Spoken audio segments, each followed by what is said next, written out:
Hi, editing Zach here. Just wanted to let you know real quick that the opening is this huge conversation. The cold open is this huge conversation between me and Neil about the Continental, the John Wick series that aired on Peacock. It's like a 3 episode, all movie length series. Um, it has just tons of spoilers in it, just absolutely astronomical amounts of spoilers. So, if you would like to, for whatever reason, skip that, if you jump to about 9 minutes in, you'll skip any spoiler territory about it. Thank you very much. And I hope you enjoy the episode. Tell you one thing that I have been wanting to ask you about, because I'm sure you've seen it. Hmm. Continental. Oh, yeah, I have seen it. I want to. You've seen the whole thing now, right? Seen the whole thing. Watched them all on the day they released. So, If for no other reason than I have a role playing game that I run in John Wick universe, I need to know the info. So overall, what did you think? Um, it's not great, which No. sucks. No, it's not. It's kind of a bummer for me. I think, first of all, the biggest thing that's cool about John Wick is there's no wasted motion. Like, in any of the movies. Even when there's, like, filler comments, it's still, like, constantly propelling you forward through the storyline. You know what I mean? Even the most bloated 3 hour one, which was the fourth one, was just constantly moving forward. Stuff. Yeah.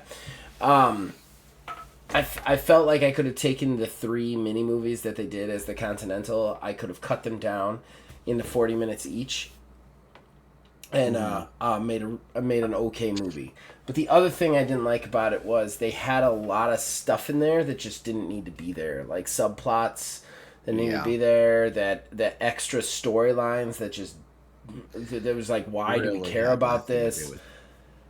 They also went over the top on some of the lore, and that's hard to believe because John Wick's kind of gone over the top on some of the lore, but like some of the stuff that they did, I'm like, man, it's like you went too far too fast. Like that's the beauty of John Wick, is it's this slow burn into ridiculousness, you know. Whereas, so it's slowly like you're the lobster in the boiling water. You're slowly becoming like, okay, there's these coins and everybody's a hitman and stuff like that. To the point when you get to the fourth movie and they just literally gunfight through Paris for an hour, it doesn't even phase you. With this one, it was like instantaneous. They were doing some stuff that was just so over the top. The other thing, the first 2 movies have almost no action in them.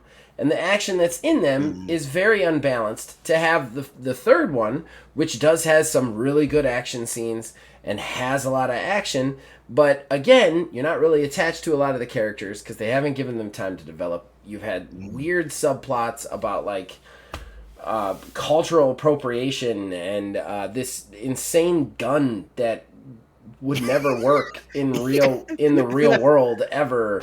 And then there's this whole like space age computer system that I'm like, this is what is happening. And then like a character that's just there to spout numbers that has no backstory or anything, is just there. And then like there's an escape pod at one point, and like I will say there are some upsides. Number one, the guy who plays Winston does an amazing job through the entire movie. He's really good.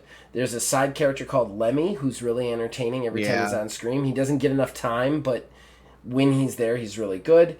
And then Mel Gibson going batshit fucking crazy for 2 episodes is... Yeah. I put that right into my veins. I don't care. Like I love him just spouting insanity for 2 straight. And that was the best part about the third one, was like not even really the action. The action was good, but it was just like after every action scene, you'd cut to Mel Gibson like doing some weird space age drug and then saying a bunch of stuff about God. Like that was the best part. But yeah, I don't know. I don't know. It didn't. I could have written that movie better and done it as one movie. You know? Yeah, I think that first episode really set it up to be something that it absolutely the fuck wasn't.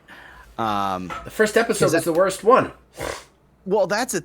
I didn't think the first episode was the worst. the first episode, like the part where they're setting everything up with the getting the heist ready to go. Yeah. With Frankie going the through. Opening and 15 minutes was like, yeah. yes, I'm Yeah. in. This is great. We had a John Wick gunfight. This is great. Yes. And then everything. That was another part of the first one that I hated. Is if this makes it on the show, spoilers for the Continental first episode. But Frankie has a gunfight in the first 15 minutes that's John Wick to a T. Upstairs, he kills like 19 dudes before jumping out a 2-story window and landing. Then that same episode, culminates in a car chase and a fist fight in a hotel. The car chase is cut terribly so that we don't get to see anything happening in the really cool car chase. And then after the car chase is over, Frankie fights 2 guys and gets the shit kicked out of him. They're not even like named characters or anything. He has a hard time with 2 guys. I'm like, dude, like 80 minutes ago you killed 17 guys with a tie. Like, why now can't you fight? You know, and like it was just so unbalanced and off. You know? Yeah, the big thing, like, I was okay with the drama because, like, I liked getting to know Winston's backstory and everything, but there's a lot of shit, like, I feel like did not either pay off or make sense in the end. Or need to be there in any way, shape, or form. So, like, the coin press. Okay, they've got the coin press. But that this doesn't is make big, sense. this is important. Huh? That doesn't make sense. If you watch the John Wick movies, he doesn't press the coins on site. They never press they actually, in 3, they go to a whole nother country to talk to the dude who makes the coins. And he even says, this is the only place the coins come from. So why the fuck does crazy-ass Mel Gibson have one in the 70s, you know? Yeah, and then, like, they set up what's his name? Carmack's his name. They set him up to be like this like crazy guy but has a level head.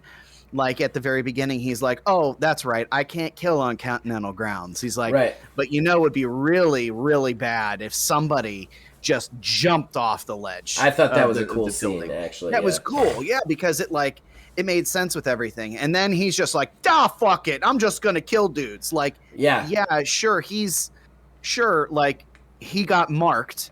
Like, the adjudicator didn't even need to be there. Right. Right. She was just there to get, again, spoilers, shot in the end. Like why even have her there? She wasn't cool. She didn't do anything. She just, like... And every scene with the adjudicator could have been cut out and made more room to explain anything else going on, you know? Right. And then even at the very end, like, I guess because we're just talking about the whole thing now, I guess spoilers again. Yeah. At the very end, when Winston takes over and everything, and he's straight up like, "Oh, I took the hotel," and she's like, "Well, you know, yeah, you took the hotel, but the high table's the one that makes the final decision on that." And the act apparently of him killing her, like, I mean, I'm glad that they made it a point to show him stepping off the steps, right, to show his intent. I thought that was cool. I did too. But at the same time, like, just shoots her in the face and then is just like, and this is how Winston gets the hotel. Like, he takes over. The adjudicator says, "No, that's not how this works." And the chauffeur guy basically, I guess, goes back to the high table and is like, "Hey, there's a new guy in charge now." And they're like, "Okay." Yeah. If you wanted to do movies, you could have done a whole movie that was just him taking the hotel. Time to get your fix.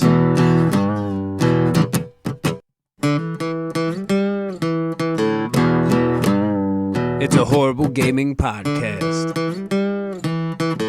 It's not good, it's not great. Horrible gaming podcast. It's not even what you would call fair. It's really not that good.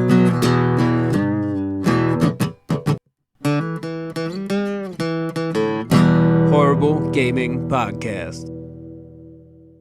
Hello, my name is Zachariah with Old Man Gaming, and you, dear listener, have chosen for whatever reason to listen to another horrible gaming podcast. I am not alone. Usually I am never alone. With me is... Neil, a.k.a. Tiny Wizard. And we're going to do a gaming podcast today. It's probably not going to be a very good one. Probably might be a little bit short. Although now that I've said it on actual live air, it's going to be like 14 hours long. Yeah, because you've done the thing.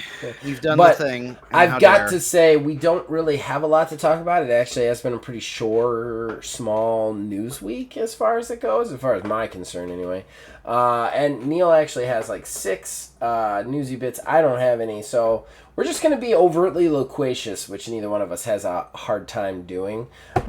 So with fan interaction and newsy bits. So that's what you're in for. But before we get into that, we've got to thank the people who make this possible. Number one, above our ugly mugs is a custom graphic. That custom graphic is provided to us by Mr. Mark Bell. We thank him for that.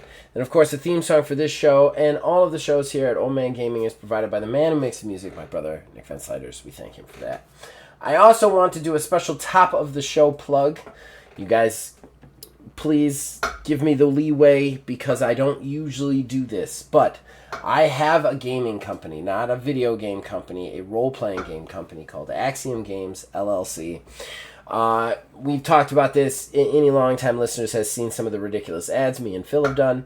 We have released a new game system, a new role-playing game system called Single Mod on itch.io. So if you are interested in a rules-light, homebrewer forward sort of system, gaming system, please go to itch.io, go into the search bar and type Single Mod. We are the first game that comes up, and it is only $6. Only $6. So yeah, sorry for the early plug, but I'm really excited that that's out. I'm trying to make that a business, so I got to get that out there. With that said, we're going to take a quick break, and then we're going to be back with fan interaction. Horrible Gaming Podcast. Brings us to fan interaction, ladies and gentlemen. Our first segment, our most important segment, that's where we, the co-hosts, we talk to you guys, the fans. We read out your comments. We talk about them. All that fun stuff. So let's get into it. Right off the bat, Jason says, my brain has been stolen by Cocoon. It may return in a week. Yeah, indie game getting a lot of hype from the makers, I think, of Inside. Yeah, what is that? I don't know. I'm never going to play that. It's not a game for me. I watched one trailer and I was like, no, that's not a Zach game. It's like a weird puzzly game thing with no meaning or whatever. Like, yeah, that's not me. That's not me. All fairness, I know it's a great game. I'm not saying it's a bad game. I'm just saying, for Zach, that's not a Zach game. That's not what he's going to do. I don't want to play a game and end it and just sit there thinking for like the next 5 days what it meant to me and how my life has changed by it. No, that's not for me. It's not for me.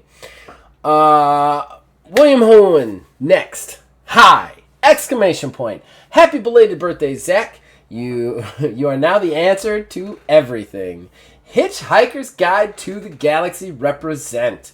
Nice, Will. I appreciate it. I know Neil doesn't get it because he doesn't get anything. I've seen the movie. It's been a long time since I've seen the movie.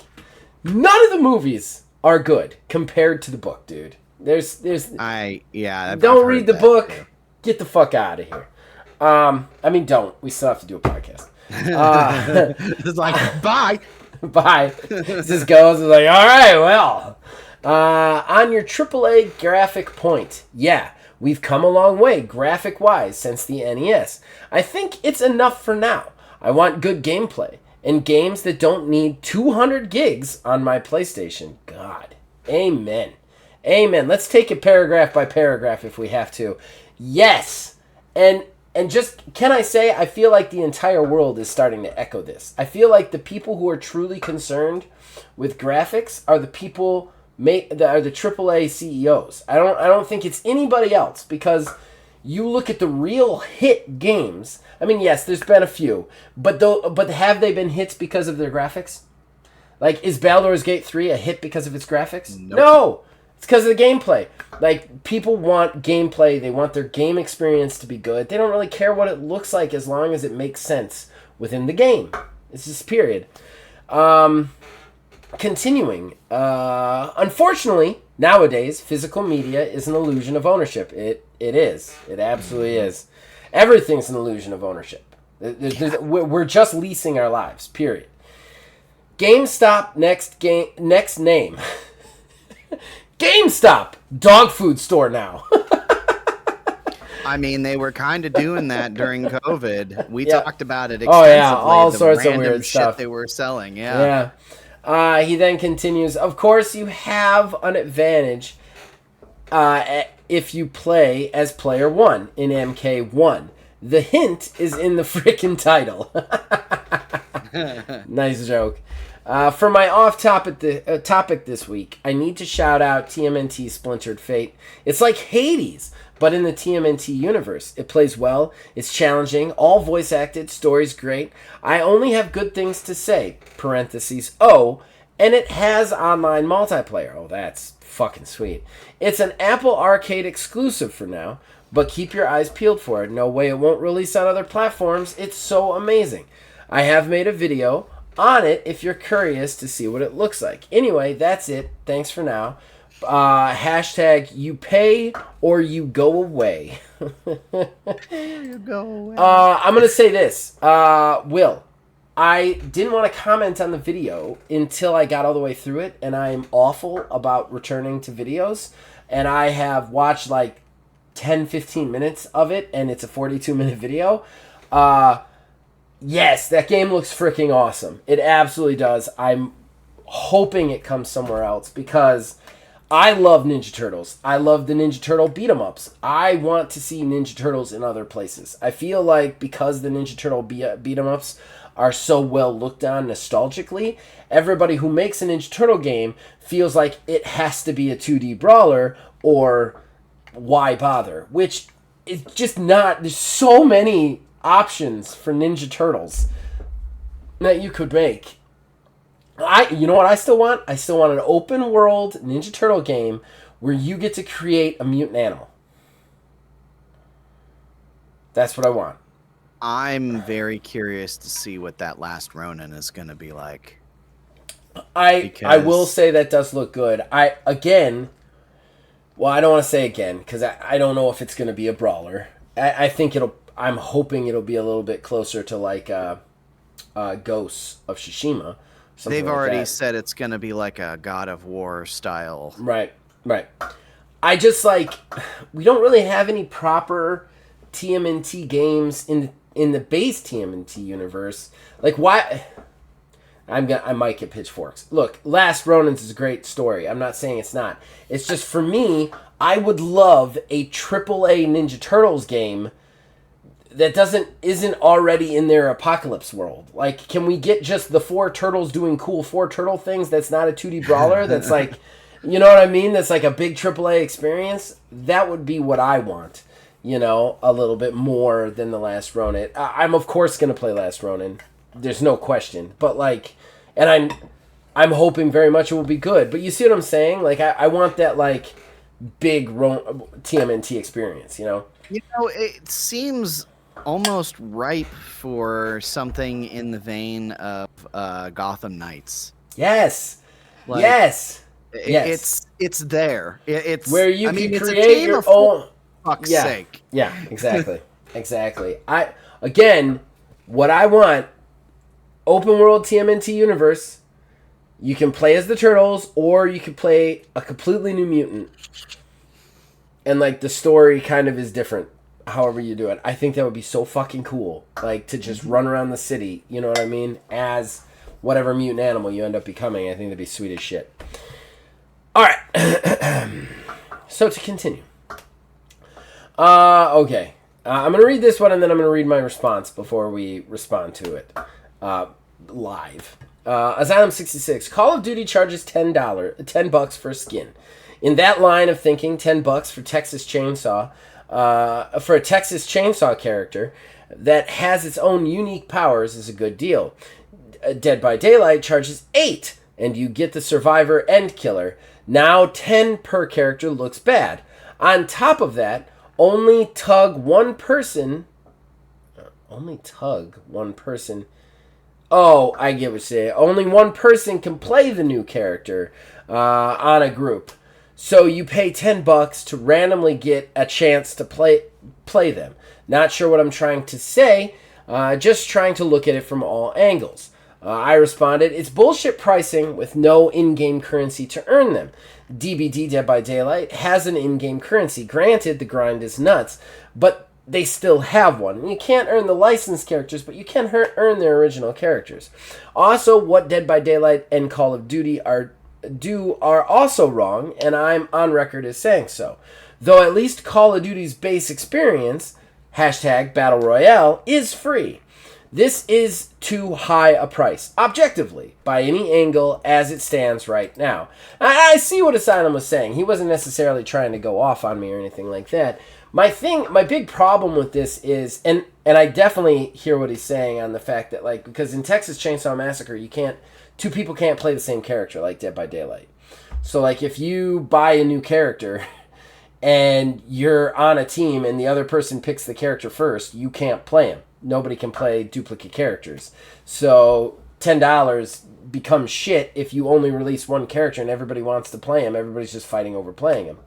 But the real problem I have here, Asylum, is there's no way to grind these characters out. There's no way to get them, and that's the real problem. Again, Dead by Daylight has an in-game currency. It's insane high amounts to get the characters. Like, absolutely, like, hours and hours and hours of grinding. But there's a way to earn it.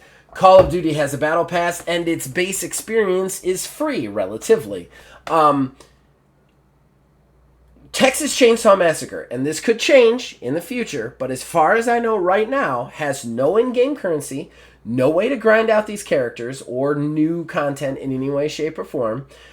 It is just a monetary investment, period, on a game that already cost $40. That, to me, is just bullshit, period. Yeah, whenever you have, like, I'm okay with occasionally, like, special cosmetics, not being able to grind that stuff out. I get that. I'm cool with that. But, having a game that's like a... What I guess freemium is the best way to describe it, that has a general entry fee to it, and then stupid things like you had mentioned where, like, pay for characters, but you can only have one person on the team at any given time playing as that character. Like, you're wasting your money. Yeah. I personally think that they should put the grind for unlocking things that are unlockable by a grind at a lower level, because it used to be like that. Yeah. But now, if you give somebody the option to pay for something instead of grind out for it, they're gonna pay for it if they're gonna pay for it. No amount of grinding is gonna change anything. Like, I wouldn't pay for it, so I would grind it. Yeah. Right.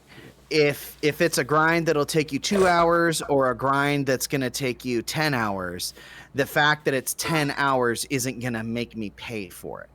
If I'm going to pay for it, I'm going to pay for it. Them doing that, extending grinds on stuff like that, it has no real value overall. Now, having grinds that unlock a wealth of things over time. Halo Reach was a perfect example for that. You get credits, you save the credits, you buy the things. But there was a massive list of stuff to buy. Right. And different armor pieces and variants and colors and armor effects and everything like that. That's fine. But if you have, like, 6 characters or whatever, like 6 characters or 6 character skins, but just making that grind be like, 1,000 hours per or something stupid. I'm just throwing random numbers out there. You're doing the same amount of work overall between those two games, but you're actually seeing the fruits of the results overall. And I think that's what they're using to try to push people to pay for things, which is just shitty. I mean, if you want to charge for this kind of shit, make the game free. Like, we're not talking about, like, a one-time off DLC. You're literally giving us a menu of shit that's going to be coming that all is going to cost money, Like, there's, like if they had said, like, hear me out, if they had said, okay, so it's $40, you bought the $40 thing, our first big DLC is going to include Survivor. a killer, a skin, a fatality, and all of that, and then it's like $20. Okay, I'm in. It's a DLC. It's a full DLC. But now you're literally partitioning off each little thing that would come into a DLC for a game that's not free to play. Like in a games of service game, basically. And I think that's the bullshit. Like if you want to charge us a ton of back end shit, make the base experience free. Period. And the vast amount of things that they're putting out now for like DLC stuff and everything. Like the most recent one that we were talking about was in Street Fighter 6, the Ninja Turtle stuff. You're spending basically, what was it? It was like $100 overall to buy all of the stuff, and that's the first pack that they've ever put out. Yeah. If you go to buy all the stuff associated with this game, they're expecting people to put in what, like $500-$600 into a game. Yep. Sure, there's people out there that pay that sort of money for that sort of stuff. They have the means to do so, but I mean, there's other people like myself who like very rarely make in-game purchases at all on anything. Yeah, I still think, and I also think that in-game currency is something that has to be there if you're going to do something like this. It just has to. You cannot charge people up front and on the back end without giving them some way to earn it. Even if the person who's going to buy it is just going to buy it and the person who isn't, you have to do that anyway, just to make people see that it's okay. You know what I mean? Like, you haven't done that. You've really said fuck off to everybody, and it's just not okay. You know what I mean? All right. And then finally, not sure that anyone cares, but Greg Nicotero is a Hollywood special effects artist. He most well known today for doing the zombies on The Walking Dead. This exclusive skin is just a Greg version of Leatherface. The skin is not good enough to warrant $16. Sad though, the chainsaw that comes with it is sweet. Okay, I may have been slightly misspeaking on the whole Greg Nicotero thing. I thought there was a Texas Chainsaw Netflix movie that they made that everybody hated, and that was the Leatherface that Greg Nicotero did. That being said, I could be mistaken. This could be something just exclusive for the game that's like a premium content. I still think it's too expensive, but that's just what it is. I was speaking from a place of like, I thought they were charging an astronomical amount of money for a character from a movie nobody liked. Like nobody wanted, you know what I mean? Like the highest price thing is this, you know? So I might have just been wrong on that one, Asylum, because I'm not a horror buff, so sorry if I misspoke on that. And that is it for Fanteraction. Unless you got something to add to that there, Neil. No, not really. It's just more frustration with purchases on in-game stuff like that. Yeah, I mean that's really it. All right, well we're gonna do a bunch of newses, I guess. A bunch of newses. We're gonna say a lot of stuff. I mean, we've already said a lot of stuff. We already said a lot of stuff. We're gonna say even more. Yeah, no false advertising here. We're gonna say a lot of words, and if you have a problem with that, you should stop listening. If you don't like it, there will be a new episode next week. Where we're still gonna say a bunch of stuff though. So if you don't like talking or words, this is not the show for you. It's just not the show. All right, we'll be right back. Horrible Gaming Podcast. All right, that brings us to the news, I guess. This is where we collect smaller headlines. Don't necessarily deserve their own talking point, although they're all getting a talking point today. And we just want to let you guys know about them, talk about them, and everything. I don't have any, but Neil's got 6, and he says a couple of them are going to make me mad, and I'm sure they will. So we'll all have fun with that. Go for it, Neil. Well, I guess let's start with a nice little appetizer. Okay. Before we get into the news, like the actual hard news stuff, because I did kind of want to mention to you that I did finally pick up Baldur's Gate 3. Yes. You did say something about that. So, yeah, this is something my wife and I are on vacation this week, and we figure we'd been talking about potentially pulling the trigger on it. and we did decide to do so. So we picked up Baldur's Gate 3, and I finally got to experience it. Not a whole heck of a lot, to be fair, because a good part of that was because character creation is very in-depth, and the game is buggy as all shit. So I mean, that part's pretty well known, though. So I mean, it's buggy because of the split screen, from what I understand. Yes, I haven't done anything single player, but Right. I mean, so like some of the big issues that we were having. One main problem was when we were doing split screen. Kayla's camera was locking on me for no good reason whatsoever. So, and it was only whenever like the game is very true to D&D. Like, I was astounded with how true it is to D&D. But we always ran into problems where if I went to go have a conversation with somebody, okay, who the other person is, like, has the option to still roam around, or they had the option to listen in on the conversation. So anytime that she would listen in on the conversation, after we snapped out of that conversation, her camera would be stuck on me. So we have found no fix for this other than saving and loading the save. Oof. There was one time it, for some reason, accidentally popped back out, but there were 3 separate times where we dealt with that as an issue. So a lot of bugs for the split screen. Yes, and my pause button went away. Just went away. Because at one point we had decided, like, we were going to pack it in for the night. And because I was player 1, I was the one who was in control of all that sort of stuff. And to my surprise, I hit start to try to go to save, and I could not. So we were forced to keep playing until an autosave happened. Oh, no. So that aside, the game is absolutely excellent. As somebody who is pretty familiar with D&D overall, it's 100% true to it. All of the spells, classes, building the character, it's all identical to the game. You don't like roll your stats per se, but based off of your class, you get a predetermined stat build out based off of, what's preferential for your character and what's considered a dump stat. But then from there, your bonus points, they let you put in whatever you kind of want to put in up to a certain amount.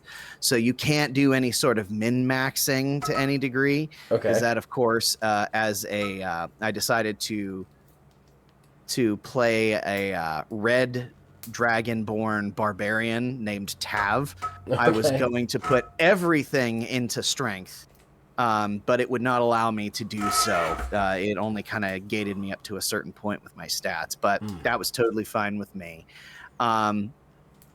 It took me a second to kind of wrap my head around how to play the game. Okay. Because I had wondered how they gave you the ability to do literally anything that you wanted. Everything is based off of context, Right. which is very interesting.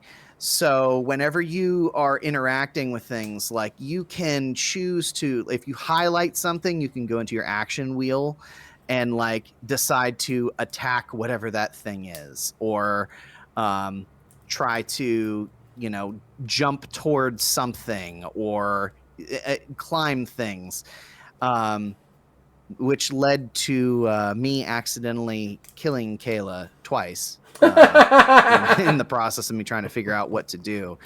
But everything plays straight up and down like a traditional tabletop game. I have not gotten very far. It was the guy's name just showed up. It's Asterion, I think it is. An elf rogue. Okay. Kind of early on in it. But I mean, this game, I finally see what the hype is on this, because I didn't really super follow it. All I knew was, yes, D&D, but video game. And it very much is, yes, D&D, but video game, but is just so free and allowing you. It just wants to tell you a story. Yeah. And you just do whatever you want to do with it.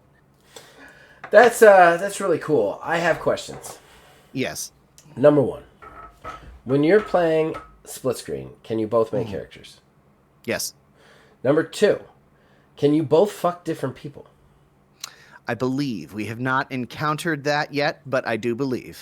That's fucking cool. So you're relegated to the same party. You can't just move away from each other, right? We can to Really? a degree. Yes. Yeah. Okay. I can.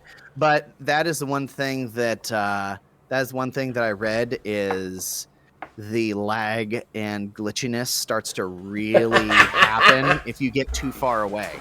There's no tether, but you don't want to do that. But if all things were perfect and all systems were go, so to speak, yeah, you can just go, because I would separate myself off in an entirely different room sometimes. But yeah, it really is. It mostly delivers on its promise. So let me ask you this. Can you play a multiplayer game over the internet? Like, do you have the capability to do that? Yes. Up to 2 players? Up to 3 players? Interesting. And you can still create your own characters and play in the same game? Yes. Maybe I need to get it and get a fucking show going with Philbilly. Yeah. I don't think I can play with you, that's for sure. I don't think there is crossplay, no. Yeah. I will say this. The one thing that makes me not want to do that, and Philbilly, you know why. Philbilly's a goddamn tryhard. He's got to play everything on fucking hard. Everything. I'm not good at the game to start with, and then I'm struggling right off the bat. Phil's going to just be like rescuing me the entire time if we do that show. I will say, I mean, we've only done like 3 encounters so far. And the difficulty seems to be kind of all over the place, at least from what I've experienced. Okay. So like our first actual combat encounters, you start off straight up and down as a level 1 character. And for anybody playing D&D, like, it's not even your standard level 1. It's like level 1 with 1 single solitary hit die plus your constitution modifier. Gotcha. That is it. So you are very squishy right off the bat. Interesting. But one of the encounters that we were in was objective based, to where we basically had to get to the controls of a ship while there was a battle going on around us. And it says you have 15 turns to get to where you need to be. Well, that was simple. All I did was just dash straight through over 2 turns. And that was it. I was there. I was done. Meanwhile, all the like things around us were like many levels higher than us. But meanwhile, like a single intellect devourer almost TPK'd us. Like, it made no sense. Interesting. Okay. Well, thank you for sharing. I am considering getting it. I do have some Steam gift cards from my birthday. Yeah, the only thing is right now I'm really into Lamplighters League, and I kind of want to play that until I'm done. But we'll see. So, let's get into the first bit of newsy bits. And the first one is going to be the rumors floating around. At least I don't think there's so much rumors. I think more so warnings are that Microsoft is going to be closing the Activision deal this week. Yeah, that's what they're saying. Yeah. So at least we can finally not have to talk about it anymore. Yeah, I don't think that's the case, unfortunately, because I think once this thing goes through, we're going to be talking about it more and more and more, because I still feel like this is a linchpin. I feel like this is the thing under the boulder that sets it rolling down the hill. And I think once this goes through, we're very much in trouble as consumers. No matter what you play on, whether it be PlayStation, you're going to lose all the games. Whether it be Xbox, all the prices are going to go up. Whether it be PC, because you're playing on either one, I think no matter what you do, you're going to end up in a position where it's going to make it worse for you, and this is going to be the thing that starts that. Yeah, I mean that's true. I mean, I'd love it to be the case that we're done. At the very least, we could be done. But I don't think when something evil happens and it is successful and continues to happen that you can stop talking about it. You know? Yeah, I don't know. It's yeah, that's the thing is, I mean, I can't imagine that once this is done that Microsoft is going to be ready to buy yet another company, because they have to chill after this. I mean, the government got involved this time, so I mean, at least we know the new acquisitions are not going to be a thing. I don't necessarily believe that. You don't think? I don't. I don't know. I feel like I would be taking crazy pills if like they announce like Activision or announce the acquisition of Ubisoft, and it's just like, so like this can't be real. They shot a man in the face in front of 1,000 witnesses, got arrested for it, and got acquitted.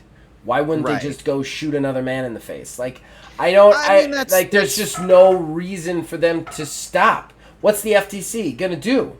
Sue them and lose again? Like, there are no companies out there that matter as much as Activision. So, like, we're at a position where, like, every company other than this is a blip on the radar. So you could you could Pac-Man those little suckers up. Nobody's gonna bat an eye until it's too late. This was the time to stop them. The only other thing that could really put them, like, oh, this would stop them is Ubisoft. But they made that ridiculous deal with Ubisoft on the streaming rights, which basically means that they're attached at the hip anyway without actually owning them. So they don't really need to buy Ubisoft anymore. So now they could just walk around buying other companies. Every other company is smaller than them. Smaller than Ubisoft and fucking Activision. Like, so now they can just munch those little companies up, consume them, and then that's it. I mean, why would anyone stop them at this point? Nobody's willing to. Yeah, I mean, that's true. I don't know. I would like to think. I would like to hope. I love you. Maybe this is. I love you and your hope, man. I was love gonna say maybe it's just me and my I love naivety, it. but no, I love it. I don't know. It fills my heart with warmth. It does.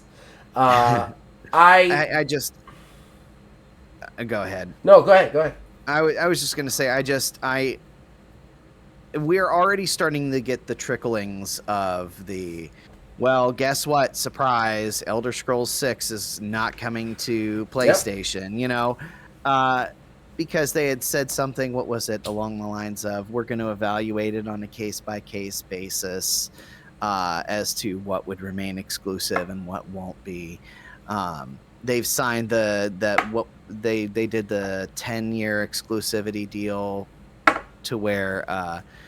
PlayStation's still going to be getting Call of Duty games, but like that 10 years, they didn't. I thought they did. That's the thing. Because PlayStation had offered it. They had offered it, but Sony was like, "Fuck you! You shouldn't have Activision." Period.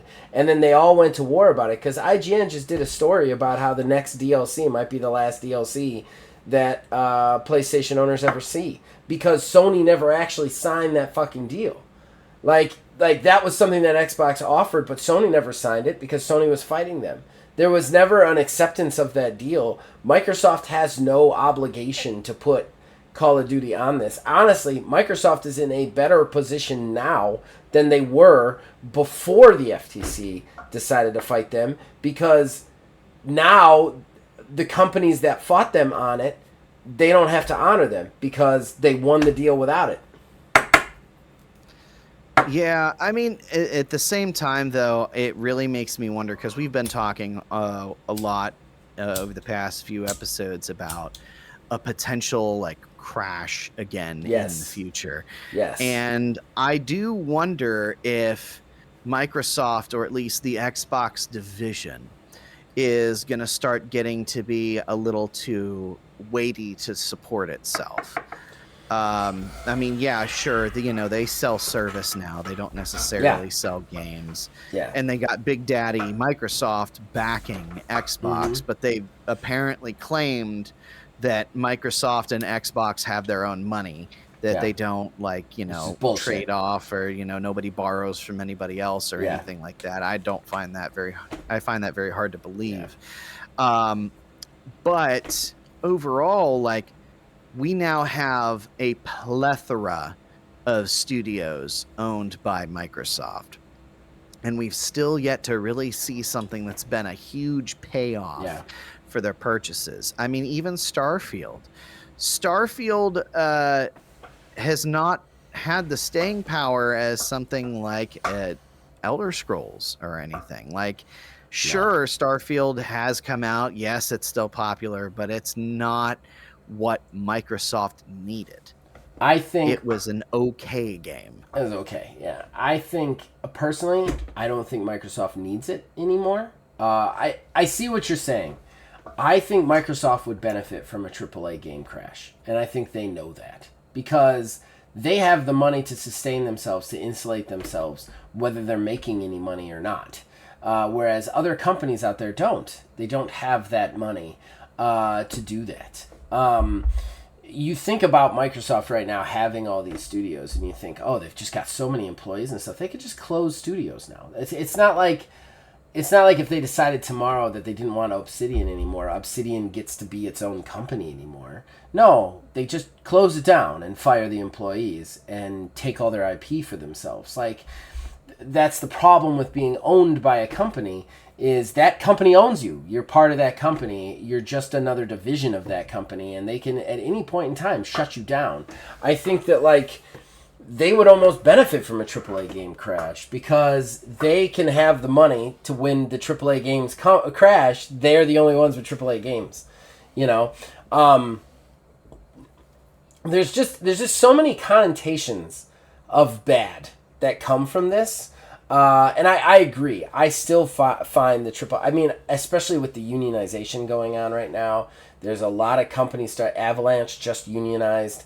There's a lot of game companies that are actually starting to unionize. And I think, on a whole, the game industry cannot afford unionization. They spend too much money on the technology that goes into their games. They treat their people too poorly to justify that expenditure of money, and when all of a sudden they can't, and they have to pay their developers twice as much because they're in a union, that's when we're going to see the fold. Because when EA has to start treating their people good, they won't be able to make games, because the only reason they've been able to make these games is basically slave labor. Like, yeah. That might be too far. That might be a Saltines comment. I'm not trying to compare it to slavery. They make a living wage, but like, and they have decent jobs, but they work them really hard. There's no repercussions for them there's no recourse for them getting fired. They don't have to give them severance. And while they sometimes pay them fine, they don't pay them anywhere near what they deserve for the product. So you end up in this position where, like, when those people stop working for you and you can't do that anymore, you think about the amount of money that they spend. All the money that they're spending from the making of it then is just being spent on the technology. It's not necessarily being spent on the developers. It's not necessarily being spent on, like, incentives for them. We already have heard that kind of conditions aren't really great.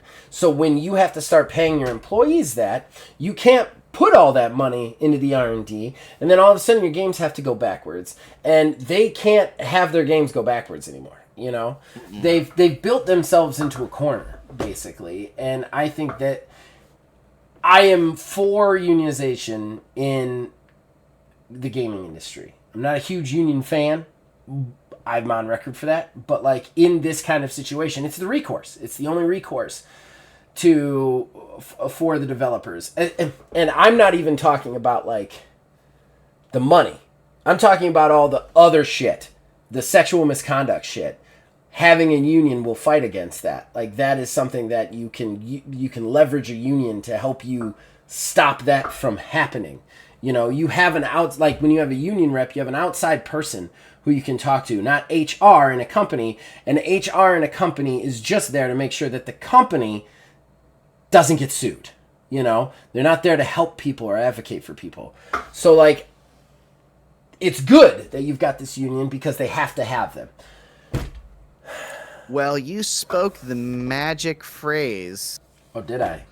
You spoke the magic phrase of sexual harassment, which is actually just going to lead us into the other larger bit of news. Oh, great. This is good though. This is good this time. There have actually been arrests made in the Ubisoft sexual harassment case. Good. Fucking good. Sergey Haskaway, Tommy Francois, and a couple other people all have been arrested in response to everything that happened over at Ubisoft. Good. Fucking good. They all thought that they could bail out and just be done with it, because that's kind of a general running theme overall that it seems like has been going on is, well, if there's an accusation or something going on, they just kind of bounce on out of there. Yep. And they should be good to go. But no, these arrests were made over the October 3rd and 4th. So let me see. Because I pulled up the actual article for this and just picking out bits and pieces of it. They have said they've done a survey, and apparently 25% of the staff at Ubisoft has experienced some form of sexual harassment. And they're also alleging too that Yves does know about what the hell was going on at Ubisoft, as much as he claims to have not. All right. Shocker, I know. Well, let me say this. Let me say a few things. First of all, sexual misconduct and sexual harassment just hits me in a way that makes my blood boil. I have a daughter. I picture myself and what I would do to a person if I found out they had in any way accosted my daughter. And that just transfers. It's just waiting to bark until you've got that mic on. I know. It's just like he just sits here and stares like at and I see the red getting, and then it barks. He sees me getting ready to mute it, and I see him, and he's coming back. All right, while he's doing that, I'll finish my sentence, guys. I think that personally, this is something that I can't abide. I can't. It's something that drives me nuts, and there's just no place for it. And the amount of people that get away with it is infuriating, absolutely infuriating. Not even to talk about the people who use it, like to get what they want, and other people who then respond to it in weird, terrible ways. I think just as a whole, when this kind of stuff happens in society, it makes everybody more. It causes everybody pain. It causes everybody pain. You know, humans are a social society. No matter how hermited you are, you're going to be affected by this kind of shit that happens. I feel deep sadness when this shit happens. You guys have seen me get a little teary-eyed when we talked about everything that happened to that poor woman in Activision. The idea that Yves Guillemot did not know about this and 25% of the staff have come forward saying that it exists is asinine. There's no way. You are either so out of touch with your company that you shouldn't run your company anyway, or you knew about it. It's that simple. Yeah.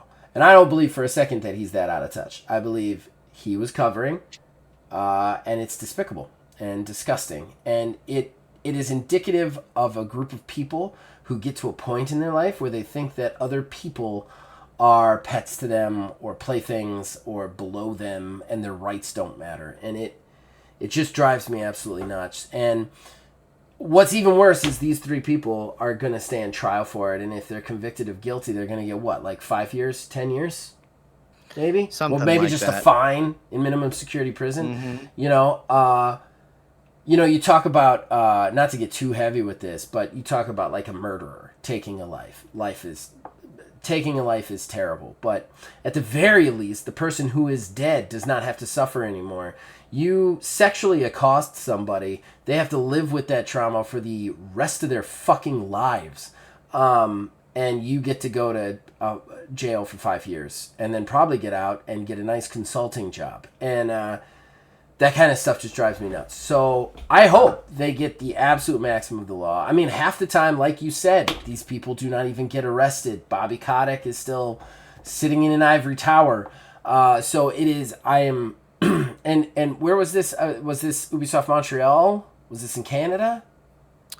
Let me see if I can't pull it back up here. I believe it was Montreal. Give me a second. See if it says in this article. It's from The Verge, so. I'm assuming it is Montreal. Yeah, it doesn't say directly, but it's saying. We're gonna say it's Montreal. I'm gonna say thank you to Montreal police for actually acting on this, because American law enforcement has not acted on any of this shit ever, from what I understand, at least in the gaming industry. So yeah, so I'm glad arrests were made and somebody's going to suffer for it. I'm going to guess they don't get to suffer enough, personally. So do you want to talk about things that aren't gross? I mean, No. it doesn't matter. No. We do a show about the gaming industry. I mean, It's there's one that the next one's kind of funny. Okay. It's kind of extra, but it's kind of funny. All right. Bring so on some people comedy. have- I just compared murder and rape. So why don't we talk about comedy for a little while? Remember, I said kinda. Okay. So, The kinda people is have subjective, been- I'm assuming. yeah.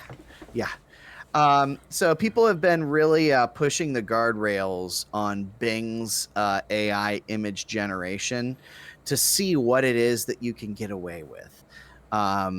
So that's one thing that all these companies have started to do now with all of their AI generation, either be it the large language or models or image generation, is trying to find some sort of guardrails to put up. And Bing's done an okay job with it, but apparently people have found a way to generate images of Kirby doing 9/11.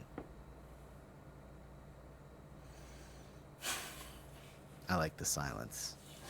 All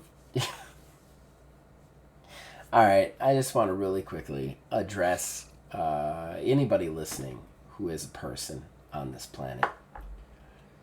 AI can be really cool. It can be really fun. Stop ruining it for everybody. Okay? Just stop ruining it for everybody. Why is it every time we get a shiny new toy, somebody's got to like just fucking take it to this level and just ruin it for people? Like, it just drives me nuts. Stop. Please stop. Please stop ruining it for everybody. Just please. For a second, when you're about to do something and giggle about it, think to yourself, is this maybe going to ruin everybody's fun with this? And then don't do it. Don't do it. You know?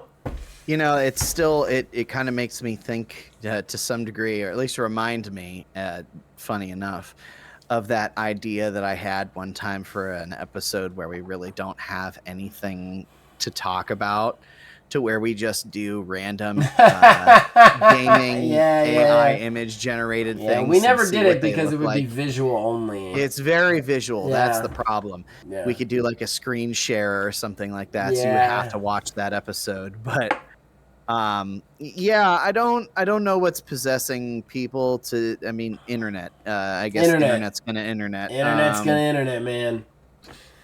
Just please stop interneting so much, okay? Just like, I enjoy using AI because I can make pictures for my fun little stupid games. And that's about to go away because people can't stop making Kirby do 9/11. Stop! So, moving right along to other things. Okay. It seems as Capitalist Raccoon has struck yet again. Oh my god! Killing me today. In that Animal Crossing is officially coming to Lego. Oh yeah, I saw this. Yeah, Capitalist Raccoon has struck once more. I feel like it's something that really fits. There's some things that I'm like, why are you making Lego this? But there's other ones that are very much, yes, this works. Right. This should be. This is going to be our disagreement of the night because I think this is stupid. Oh, really? Yes, it's stupid. Okay. You want to know why? Because Animal Crossing already exists in Lego. You can already build chairs and tables and shit and put them in fucking Lego. You don't need to put Animal Crossing in Lego. Like, it already is Lego. All Animal Crossing is being a guy who collects bugs and shit, sells them to a raccoon for some inexplicable reason, and puts shit in their house. That's Animal Crossing, guys. If you wanted me to boil down Animal Crossing, there it is. You're a weird hoarder kid who gets shit by collecting bugs and rocks and shit. That's it. That's all Animal Crossing is. You talk to some animals, they give you a t-shirt every once in a while. That's it. That's it. That's all Animal Crossing is. Lego is already that. You already build shit. That's fair. You already hoard shit. You already put it in there, man. That's They've fair. They've got 9,000 sets. Like, I can already put a bunch of hoarding shit in my house. Why do I also, like, just make the Tanuki figures and be done with it? Yeah, but where else can you get an official Tom Nook Lego figurine? It's just money. That's so insane to me. Raccoon. It is Capitalist Raccoon. I mean, So speaking of money, sure you absolutely heard of, because I have no context for this individual. But pro wrestler Randy Orton apparently paid someone I already know about this. $1,000 to basically level up his character in Elden Ring to level 100 because he didn't want to deal with it. Yeah, so one of the things I absolutely love about this is Randy Orton is a WWE wrestler. He's been a WWE wrestler for, I think, about 20 years. He is something like I want to say like 12 or 13-time world champion. Very well-known WWE person. Cornerstone of that industry. He's currently been gone because of a neck injury that everybody thinks he's going to retire from. We're not sure yet. But he has been on paper of being a gamer. The thing about Randy Orton that I love about this is he is a heel. He's a really dedicated heel. Heel, for anybody who does not watch wrestling, is a bad guy. You're the bad guy. You want to make the crowd not like you, okay? That's what a heel is. He's a notorious heel, and he's crazy about kayfabe, which, again, another wrestling term for you. Kayfabe is the fake reality you subject yourself to when you're watching wrestling. So, like, how do I explain it? So, like, okay, so, like, if me and Neil were wrestlers, and in the ring, Neil big booted my wife in the face, and that started our feud, and we hated each other, that's the kayfabe, because in reality, you know, it was planned for him to boot my wife in the face, and we're playing video games and backstage. Like, that's, like, kayfabe is the fake reality, right, for wrestling. Mm-hmm. He subscribes to kayfabe.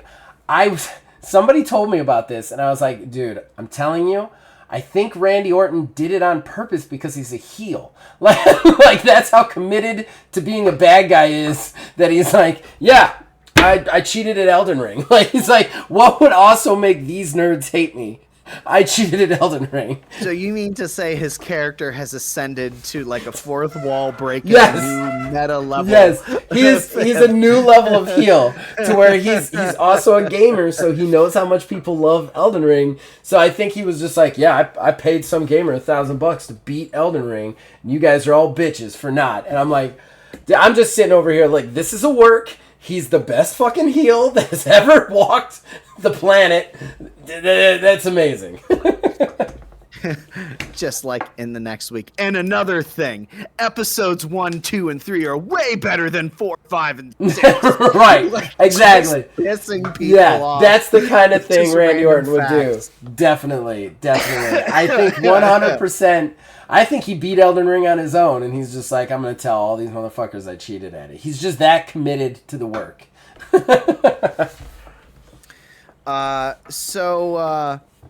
One last one. I like to try to end it on a crazy random one all the time here.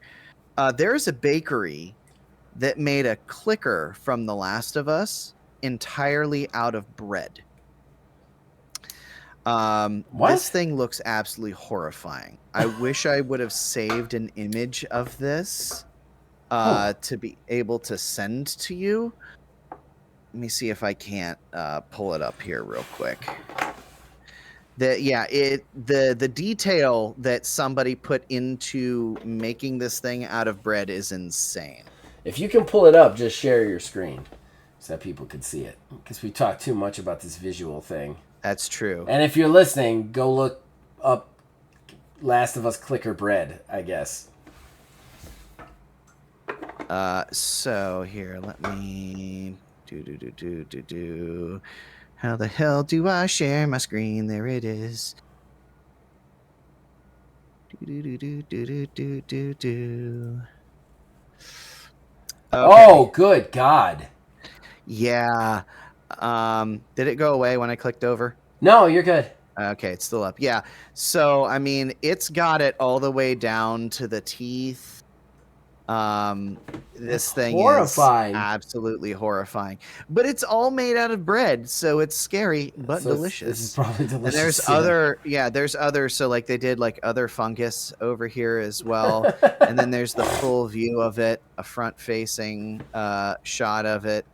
Wow. Cool. Somebody is very very dedicated. Very committed to clicker. It's I don't know if you can see it on here, but the official name of the sculpture is called The Last of Crust. Somebody likes puns.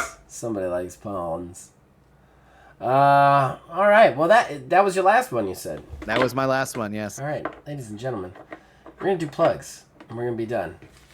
I think I might just add that huge 20-minute Continental rant, since we're going to be so short. May as It'll be well. a normal show. Maybe a normal show.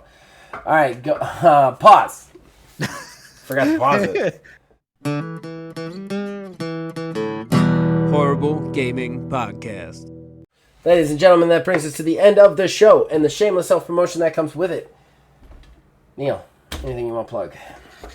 Yeah, so it's always weird to think about things in the past because we record it. Oh, no, it's not going to be in the past, though. It's going to be in the future this time. Oh, man, you're having a hard time plugging this. I really am. You're all over because the place. I can't think on that level of time when means it comes nothing. out compared to when we do these things. Thursday, we are going to be doing this fantastic slice of life game. Yes, yeah. With Zach and Wizard's Respite called Sunfish Sitting There. It's just going to be just the best. Our D4s have arrived for it. I can't remember if Kayla had mentioned that to you or not. Yeah, well, she said that you ordered them. The ludicrous amount of D4s. So now we have all of the D4s that we will ever need in our entire lives, and then some for this game. This is going to be very interesting because of the characters that we all decided to make. Yeah. Basically, it's going to be an odd couple road trip, basically. Yeah, and I'm really Thruple. excited about it. It's very much just role playing, just very slice of life. There's no like magic or anything. It's just three. I wouldn't call them normal people, but three people just kind of getting in a car and driving to see an eclipse, and it's going to be very interesting, I think, because they have serious issues that we're going to have to play through. And that is this Thursday, 9:30 p.m. Very excited about that. And we are playing Sunfish Sitting There, and it has a lot of D4s, which I hate, but the game is kind of cool, so we'll play it. As far as me for plugging, you know what I'm going to plug. I plugged it at the beginning of the show, and I'm going to plug it at the end of the show because I want to make money off this. Itch.io, single mod. In the search bar, you're going to find my tabletop role-playing game system called Single Mod. It is only $6. Only $6. And if you're on the fence about learning a new system and you are an RPG person, I am going to be releasing a series of gameplay tours videos. The first one is 20 minutes and it covers character creation. It should already be up at the time that you are listening to this, so you could check that out. And I'm going to do another one on gameplay, another one on combat over the next couple of weeks. So please keep an eye out for those and check those out. Purchase your copy. Yes. It looks like this. There it is. There it is. Thank you, Neil. I appreciate it. I think that other thing you need to know is we play a game already, an actual play on that system every other Wednesday, and we're back this Wednesday on the for the 12th episode of Astral Drive. Myself, Wizard's Respite, Aether Dios, and Philbilly330. It's kind of a space fantasy insanity sort of thing, so please check that out. Other than that, we got a ton of stuff on the channel. Check it out. We got OMGM is still going strong. Prelude to Divorce is still going on. Red Fall Down is back, baby, and it still sucks ass. So I meant to mention to you to interrupt the plugs here. Sure. They've had another update come out recently. It's apparently supposed to be the performance fix. Yep. We'll see. Yeah. But what's most important is this update apparently contains edits to the mission table. So now it will show you what is critical path and what is a side mission. Let's get this so shit we can done. Get fucking through. Get this shit done. No more looking for Grandpa's watch. Let's get this shit done. Finding candles in a shed. I think there's so many games that would be fun to play with you guys right now too. Yes. Like Party Animals, Payday 3 would be really fun to play with you guys. But we're stuck in this fucking Red Fall Down hellhole. All right. So that's it, guys. Check out all of those things. We got it all over the channel. It's going to be a very busy week for streaming and gaming and all sorts of stuff. We have both TTRPGs and video games locked down. Check out everything we have to offer. You can also contact us on Facebook at OldManGamingDH, on Twitter at OldManGaming9. You can join our Discord. The link is in the description below. Influence this and all of our shows from there. And of course, as long as you keep watching and listening, we'll keep making them. We'll see you guys next time. Just closed with finger guns. That was a new one. There you go.